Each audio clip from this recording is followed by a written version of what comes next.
salom bering.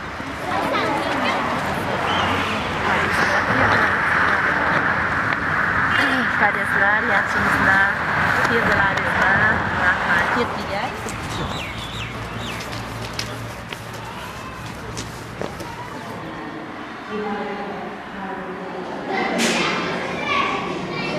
Assalomu alaykum. Mana bugun Gulnozaxonni tabriklagani keldik. Ota-onalar nomidan ustoziga ishlariga omad tilayman. Mana farzandlarimizga bilim berayotganidan xursandmiz. 1-sinfdan to 4-sinfgacha mana o'zi o'qityapti, bilim beryapti. Har bitta so'ziga kiradi. Shu uyimizda bizi gapimizga kirmasa ham ustozni gapiga kiradi, aytganini qiladi. Bizimizda sog'lig'ingiz nomidan sizni tabriklayman. Rahmat, kam bo'linglar. Berganlaringdan xursandmiz. Rahmat. Umringiz uzoq bo'lsin. Ota-onalar nomidan sizga kattakon rahmat aytaman. Rahmat, sog' bo'linglar, sizlar ham baxtimizga.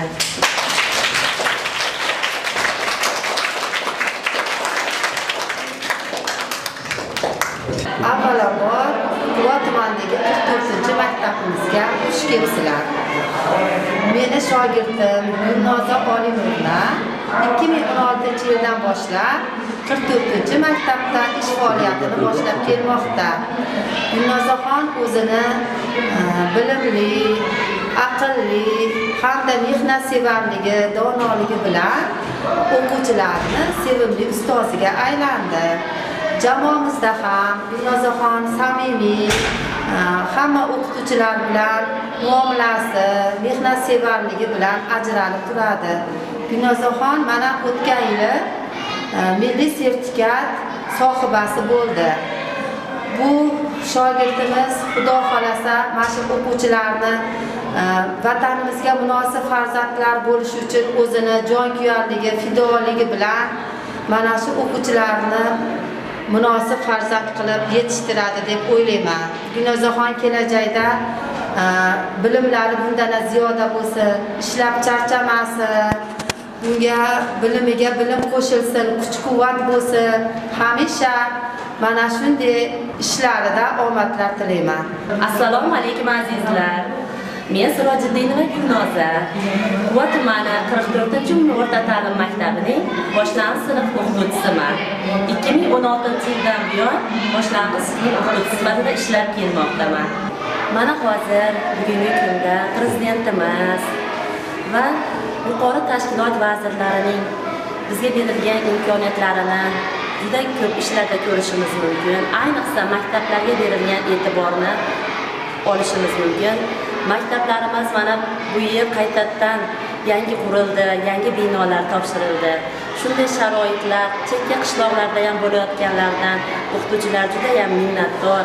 Shu berilgan imkoniyatlardan foydalanib, biz darslarimizda turli innovatsion metodlardan foydalanib, ularni bilim ko'nikmalarini oshirishga, turli fan to'garaklari bilan shug'ullanishga, adabiyotlarga qiziqtirishga, sport mashg'ulotlariga qiziqtirishga va chet tilini muntazam, chiroyli qilib o'zlashtirishlariga chin dildan xizmat qilamiz. Berilayotgan imkoniyatlardan to'liq foydalanamiz.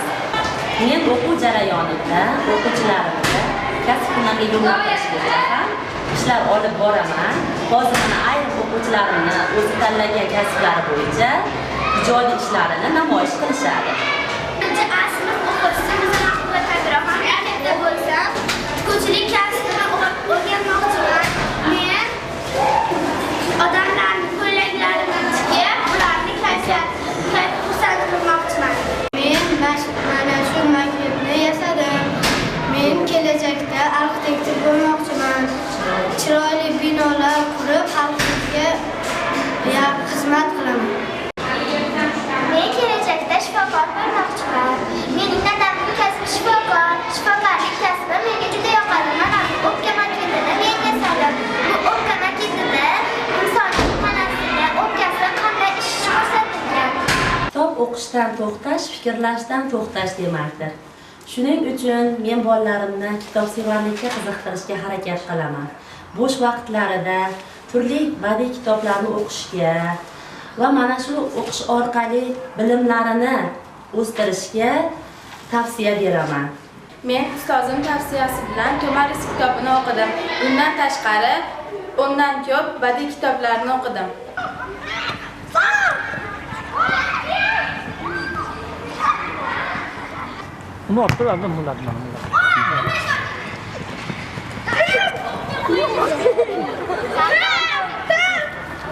Mana bizning Quva tumanidagi 44-umumiy o'rta ta'lim maktabining boshlang'ich sinf o'qituvchisi Sirojinova Gulnozaxon hozirgi kunda eng namunali ustozlardan hisoblanadi. U 4-A sinfni sinf rahbari sifatida faoliyat olib bormoqda. U oliy toifali ustoz va ona tili fanida milliy sertifikatga ega bo'lgan ustoz hisoblanadi. Mana shu 4-sinflar o'rtasida maktab miqyosida kichik olimpiada o'tkazganimizda uni o'quvchilari yuqori natijalarga erishdi.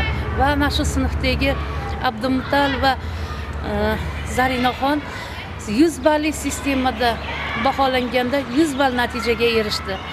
Va mana shu sinfdagi Muhammadjon va Rayhonaxon ham shaxmat bo'yicha tuman bo'yicha o'tkazilgan musobaqada birinchi o'rinni egalladi va viloyat miqyosida ham namunali ishtirok etib sovrinli o'rinni olishga muvaffaq bo'ldi. Mana shu Gulnozaxon barcha darslarini yangi innovatsion texnologiyalar asosida dars tashkillagan. Ularni o'quvchilari barchasi nazoratga olinganda nihoyatda yaxshi natijalarga ko'rsatganligini guvohi bo'lyapmiz.